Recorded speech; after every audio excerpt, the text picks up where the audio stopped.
ሁል ጊዜም ቢሆን ህዝብ ተደራጅቶና አስቦ በሌላው ህዝብ ላይ ሊፈጽም የሚችል ስህተት የለም። አይዘር ህዝቡን እንወክላለን የምንለው ሊቃን ወይም ደግሞ የፖለቲካ አመራሮች ነው ወይም ደግሞ በስልጣን ላይ ያለው አመራር ነው የሚሆነው።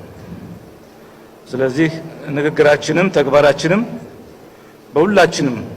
ለሁላችንም ስለማይጠቅመን በዚያ ልክ መነሳሳትና ማሰብ መቻል ያለብን ይመስለኛል። ይሄ ከቆዩት ችግሮቻችን የከፋ ችግር ነው። ለአንዳንዶቻችን ለአማራውም ይሁን ለቤኒሻንጉል ጉሙዝ ወይም ለሌላው አንዳንድ ጊዜ ኢትዮጵያ ውስጥ ከመኖሩ ይልቅ አማራ ክልል ውስጥ ከመኖሩ ይልቅ እዚህ ከመኖሩ ይልቅ ውጭ ሀገር ለኛ ቀሎ ይታያል። አሁን ዛትስ ዋይ የምንሰደደው ለዚህ ነው። ምክንያቱም በየትኛውም ዓለም አንዳንድ ጊዜ የማናስተናግዳቸው ክስተቶች እዚህ ኢትዮጵያ ውስጥ ተሰናገዳሉ። ሌላ ቦታ ስንሄድ ደግሞ እፎይ ብለን እንኖራለን። ስለዚህ እዚህ ጋር መታረም ያለበት ስህተት አለ ማለት ነው። እሱን ማረም ተገቢ ይሆናል። ምክንያቱም ማናችንም ቢሆን የሌላውን ነጻነት ለመጋፋት በሞከርን ቁጥር የዚያኑ ያክል የኛን ነጻነት ነው የምንጋፋው። አንዳንድ ጊዜ ተስፋ የቆረጠ ማህበረሰብ ስንፈጥር ተስፋ ያላቸውን ድርጅቶችና ህልሞች ሁሉ ነው አብሮ የሚያመክነው። ስለዚህ ተስፋ የቆረጡ ወጣቶችን፣ የተማሩ ወንድሞቻችን በምንም ይሁን በምን በታሪክ አጋጣሚ የተገናኙቻቸው ወገኖቻችን በሙሉ አቅፎ የሚይዝ የሚያስተባብር ሁኔታ መፍጠር በእጅጉ ጠቃሚ ነው። ለሁላችንም ማለት ነው። በእጅጉ ጠቃሚ ነው። የቆዩ ህጎቻችን በዚያ ዘመን አስበውና ለክተው ህጎቹ ተቀምጠው ሊሆኑ ይችላል። የምናያቸው የምናስተካክላቸው ህጎች ካሉ እሱን ፈጥኖ ማረምና ማስተካከል ተገቢ ይሆናል። because አንዳንድ ጊዜ ብዙ ቦታዎች ጋር እንደምናየው ይጠቅማሉ ብሎ ህብረተሰቡ ይዟቸው የነበረ ግን በሂደት ደግሞ እንደማይጠቅሙ ሲያያቸው ጉልበታቸው አቅማቸው እየደከመ ሌላ ሁኔታ እየተካቸው ሄዷል።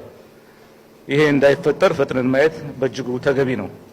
ግጭት የለብንም፣ የታሪክ ግጭት የለብንም፣ የእምነት ግጭት የለብንም፣ ሌሎችም ግጭቶች የለብንም። ስለዚህ እንዲህ አይነት ነገር በሌለበት ችግርና ስጋት ይመጣል ተብሎ አይታሰብም። ግን ደግሞ አሁን ያለው መድረክ በሁላችንም ዘንድ አስቸጋሪ በመሆኑ ምናልባት ከስርዓቱ ያገለላቸውና የተነጠቁ ወገኖች ህልማቸው ዳር እንዳይደርስ የኢትዮጵያ ህዝብ ታግሎ መልክ ያስያዘው በመሆኑ ግን ደግሞ ጉልበትም አቅምም ሁሉም ነገር ያላቸው በመሆናቸው የኛን ሜዳ የጦርነት አውድማ ሊያደርጉት ያስቡ ይሆናል። ይሄንንም አካባቢ ደግሞ ግንባራቸው ሊያደርጉ ያስቡ ይሆናል። ሌላም ነገር ካለ እሱን ተጋግዘን በህብረት ማረም ነው ያለብን፣ ማስተካከል ነው ያለብን። በቃ አሁን ከእጃችን በጎ ነገር ገብቷል። ስልጣኑ የህዝቦች ሆኗል። አሊያም ደግሞ የሚወክሉን መንግስታት የኛ መንግስታት ሆነዋል ብለን እናስባለንና በዚያ ልክ ቀርበን ተነጋግረን ማረምና ሁሉ ነገር ማስተካከል። ሁል ጊዜም ቢሆን ህዝብ ተደራጅቶና አስቦ በሌላው ህዝብ ላይ ሊፈጽም የሚችል ስህተት የለም። አይዘር ህዝቡን እንወክላለን የምንለው ሊቃን ወይም ደግሞ የፖለቲካ አመራሮች ነው ወይም ደግሞ በስልጣን ላይ ያለው አመራር ነው የሚሆነው። ስለዚህ ንግግራችንም ተግባራችንም ለሁላችንም ስለማይጠቅመን በዚያ ልክ መነሳሳትና ማሰብ መቻል ያለብን ይመስለኛል። ይሄ ከቆዩት ችግሮቻችን የከፋ ችግር ነው። ለአንዳንዶቻችን ለአማራውም ይሁን ለቤኒሻንጉል ጉሙዝ ወይም ለሌላው አንዳንድ ጊዜ ኢትዮጵያ ውስጥ ከመኖሩ ይልቅ አማራ ክልል ውስጥ ከመኖሩ ይልቅ እዚህ ከመኖሩ ይልቅ ውጭ ሀገር ለኛ ቀሎ ይታያል። አሁን ዛትስ ዋይ የምንሰደደው ለዚህ ነው። ምክንያቱም በየትኛውም ዓለም አንዳንድ ጊዜ የማናስተናግዳቸው ክስተቶች እዚህ ኢትዮጵያ ውስጥ ተሰናገዳሉ። ሌላ ቦታ ስንሄድ ደግሞ እፎይ ብለን እንኖራለን። ስለዚህ እዚህ ጋር መታረም ያለበት ስህተት አለ ማለት ነው። እሱን ማረም ተገቢ ይሆናል። ምክንያቱም ማናችንም ቢሆን የሌላውን ነጻነት ለመጋፋት በሞከርን ቁጥር የዚያኑ ያክል የኛን ነጻነት ነው የምንጋፋው።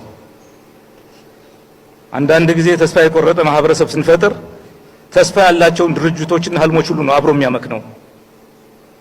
ስለዚህ ተስፋ የቆረጡ ወጣቶችን፣ የተማሩ ወንድሞቻችን በምንም ይሁን በምን በታሪክ አጋጣሚ የተገናኙቻቸው ወገኖቻችን በሙሉ አቅፎ የሚይዝ የሚያስተባብር ሁኔታ መፍጠር በእጅጉ ጠቃሚ ነው። ለሁላችንም ማለት ነው። በእጅጉ ጠቃሚ ነው። የቆዩ ህጎቻችን በዚያ ዘመን አስበውና ለክተው ህጎቹ ተቀምጠው ሊሆኑ ይችላል። የምናያቸው የምናስተካክላቸው ህጎች ካሉ እሱን ፈጥኖ ማረምና ማስተካከል ተገቢ ይሆናል። because አንዳንድ ጊዜ ብዙ ቦታዎች ጋር እንደምናየው ይጠቅማሉ ብሎ ህብረተሰቡ ይዟቸው የነበረ ግን በሂደት ደግሞ እንደማይጠቅሙ ሲያያቸው ጉልበታቸው አቅማቸው እየደከመ ሌላ ሁኔታ እየተካቸው ሄዷል። ይሄ እንዳይፈጠር ፈጥነን ማየት በእጅጉ ተገቢ ነው። ግጭት የለብንም፣ የታሪክ ግጭት የለብንም፣ የእምነት ግጭት የለብን፣ ሌሎችም ግጭቶች የለብንም። ስለዚህ እንዲህ አይነት ነገር በሌለበት ችግርና ስጋት ይመጣል ተብሎ አይታሰብም። ግን ደግሞ አሁን ያለው መድረክ በሁላችንም ዘንድ አስቸጋሪ በመሆኑ ምናልባት ከስርዓቱ ያገለላቸውና የተነጠቁ ወገኖች ህልማቸው ዳር እንዳይደርስ የኢትዮጵያ ሕዝብ ታግሎ መልክ ያስያዘው በመሆኑ ግን ደግሞ ጉልበትም አቅምም ሁሉም ነገር ያላቸው በመሆናቸው የኛን ሜዳ የጦርነት አውድማ ሊያደርጉት ያስቡ ይሆናል። ይሄንንም አካባቢ ደግሞ ግንባራቸው ሊያደርጉ ያስቡ ይሆናል። ሌላም ነገር ካለ እሱም ተጋግዘን በህብረት ማረም ነው ያለብን፣ ማስተካከል ነው ያለብን። በቃ አሁን ከእጃችን በጎ ነገር ገብቷል። ስልጣኑ የህዝቦች ሆኗል። አሊያም ደግሞ የሚወክሉን መንግስታት የኛ መንግስታት ሆነዋል ብለን እናስባለንና በዚያ ልክ ቀርበን ተነጋግረን ማረምና ሁሉ ነገር ማስተካከል